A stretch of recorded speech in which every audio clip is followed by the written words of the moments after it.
अकड़ू और गुस्से से भरा हुआ करण, जिसे संभालना किसी के बस की बात नहीं। पर किस्मत ने ये जिम्मेदारी मासूम सी बिंदिया के कंधों पर डाल दी और इस बात से बिंदिया बिल्कुल अनजान थी। तो क्या होगा जब बिंदिया को पता चलेगा कि उसे करण के साथ रहना है? कैसे संभालेगी वो उसके गुस्से को, उसकी आदतों को और उस दुनिया को जो उसकी हरिद्वार की छोटी सी दुनिया से बिल्कुल अलग थी? तो क्या टूट जाएगी बिंदिया या फिर बदल देगी करण को? चलिए इस कहानी में आगे जानते हैं। Hi guys, welcome to my channel Millennial Girl Thoughts. मैं हूँ MG और इस चैनल पर मैं आपको सुनाऊंगी मेरी खुद की लिखी हुई कहानियाँ। यहाँ आपको मिलेंगी लव स्टोरीज, इमोशनल ट्विस्ट और ऐसे कैरेक्टर्स जो शायद आपको अपने जैसे लगे। तो अगर आपको कहानियाँ सुनना पसंद है तो put on your earphones and channel को सब्सक्राइब करना मत भूलना। तो शुरू करते हैं एपिसोड 1 से। एक बेहद खूबसूरत 18 साल की लड़की मुंबई के बड़े से शहर में अकेले मुंबई सेंट्रल स्टेशन पर बेसहारा से खड़ी थी। वो सहमी हुई थी और डर डर कर इधर उधर देख रही थी। उसके साथ खड़ी एक औरत जिसे वो मासी बुला रही थी, वहाँ खड़े एक आदमी से कह रही थी, तुम घर चलो, मैं इस लड़की को लीला के घर पर छोड़ कर आती हूँ। बस इतना कहकर वो आदमी उन बच्चों को लेकर वहाँ से चला गया और फिर वो औरत किसी से फ़ोन पर धीरे से बात करने लगी। तभी अचानक उस औरत ने उसे अपने साथ चलने का इशारा किया। वो लड़की डर के मारे अपना सर झुकाए चुपचाप उसके पीछे चलती रही। वो लोग स्टेशन से बाहर आकर बस खड़े ही हुए थे कि तभी एक काली लंबी सी गाड़ी उनके ठीक सामने आकर रुकी। औरत ने उस लड़की की तरफ देखा और धीरे से कहा, बिंदिया चल, हमें लेने गाड़ी आ गई है। बिंदिया और उसकी मासी गाड़ी में पीछे की सीट पर बैठ गए और ड्राइवर आगे की सीट पर बैठकर गाड़ी चला रहा था। बिंदिया ने पीले रंग का एक पतला सा सूट पहना था और अपने हल्के पीले दुपट्टे से उसने खुद को चारों तरफ से ढका हुआ था। मुंबई की बारिश को तो हर कोई जानता है। बारिश अभी बस बंद होकर अपना हल्का बादामी रंग बिखरा कर गई थी। बिंदिया के हाथों में उसके 4 कपड़ों से भरी एक थैली थी जो उसने उन कपड़ों से बनाई थी जो उस पर छोटे होने लगे थे। बिंदिया एक बहुत खूबसूरत लड़की थी। ऐसा शायद इसलिए भी था क्योंकि वो उत्तराखंड के पहाड़ों में पैदा हुई थी। उसकी आंखें बड़ी बड़ी थी और रंग बिल्कुल गोरा और साफ था। गोल पतले चेहरे पर वो डरी सहमी सी अपनी आंखों के सामने से दूर जाते पेड़, दुकानें, बड़ी बड़ी बिल्डिंग्स और समुद्र के नज़ारे एक बेबस सी मुस्कुराहट के साथ देख रही थी। बिंदिया का कोई नहीं था। वो उत्तराखंड के छोटे से गांव की रहने वाली थी। छोटी उम्र में उसने अपने सारे परिवार को खो दिया था। तब से वो हरिद्वार के एक अनाथालय में रह रही थी। वहाँ पर बिंदिया जैसे तैसे अपना जीवन गुजार रही थी। तभी उसे मीना मिली जो हरिद्वार अपने परिवार के साथ छुट्टियां मनाने आई थी।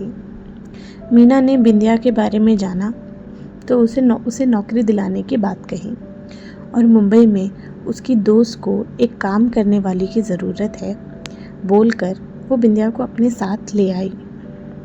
बिंदिया दुनियादारी नहीं जानती थी। काम मिलने के बाद से उसने हाँ कर दी। मीना को उसने अपना बड़ा मानकर उसकी बात मान ली और उसके साथ चली आई मुंबई अपनी किस्मत आजमाने। बिंदिया एक शांत स्वभाव की लड़की थी जो बहुत कम बात करती थी। शायद बचपन से इतनी तकलीफ़ें देखते हुए बिंदिया ने बात करने की हिम्मत गंवा दी थी। वो शांत रहने वाली, अपने काम से काम रखने वाली लड़की थी और 18 के होने के बाद बिंदिया को काम करना पड़ रहा था क्योंकि अनाथालय में 18 के बाद कोई वहाँ नहीं रहता था। सब नौकरी की तलाश में दूसरे शहर चले जाते थे और अपना गुजारा देखते थे। बिंदिया भी हरिद्वार के तटों में छोटा मोटा काम कर अपने पेट पाल रही थी। बिंदिया की उम्र का वहाँ कोई नहीं था और अब समय आ गया था कि बिंदिया भी अपनी ज़िंदगी में आगे बढ़े और अपने भविष्य को उसका सोचे। इतने बड़े शहर में नौकरी और एक अच्छा काम मिलने की वजह से बिंदिया मीना के साथ चल पड़ी थी अपनी किस्मत को आजमाने। लेकिन उसके आने वाले भविष्य में जो होने वाला था वो बहुत खतरनाक था। बिंदिया बारिश की हल्की बूंदों से ढके उन नज़ारों को देख रही थी अपनी आंखों से ओझल होते हुए। एक खूबसूरत समुद्र के सामने आकर कार रुकती है। सामने एक सफ़ेद रंग का खूबसूरत सा घर है जिसके सामने एक बड़ा सा गार्डन है। गार्डन के आगे एक बड़ा गेट है जो लोहे का है और सुनहरे रंग का है। उस गेट के पार एक समुद्र है जिसके नीले पानी में बादल की परछाई साफ दिख रही है।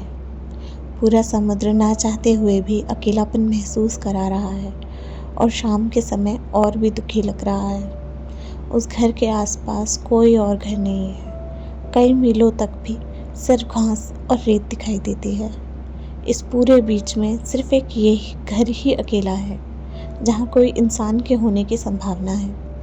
समुद्र पर कोई नहीं है। शायद उस घर के लोग इतने अमीर हैं कि उन्होंने उनके आसपास की हर जगह को अपना बना लिया है।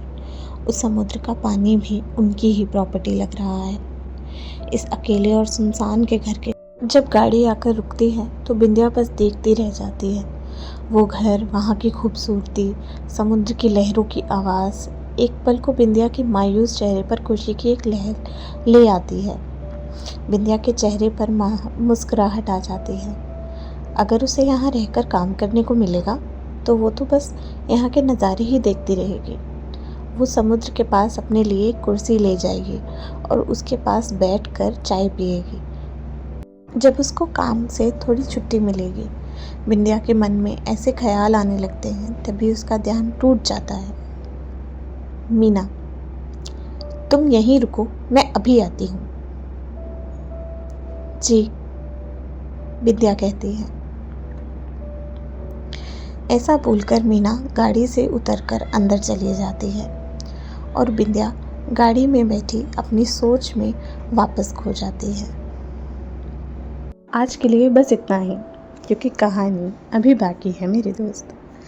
क्या घर की खूबसूरती के साथ वहाँ के लोग भी उतने ही खूबसूरत होंगे? क्या बिंदिया के ये ख्याल सच साबित होंगे? और सबसे ज़रूरी बात, कैसे होगी करण और बिंदिया की पहली मुलाकात?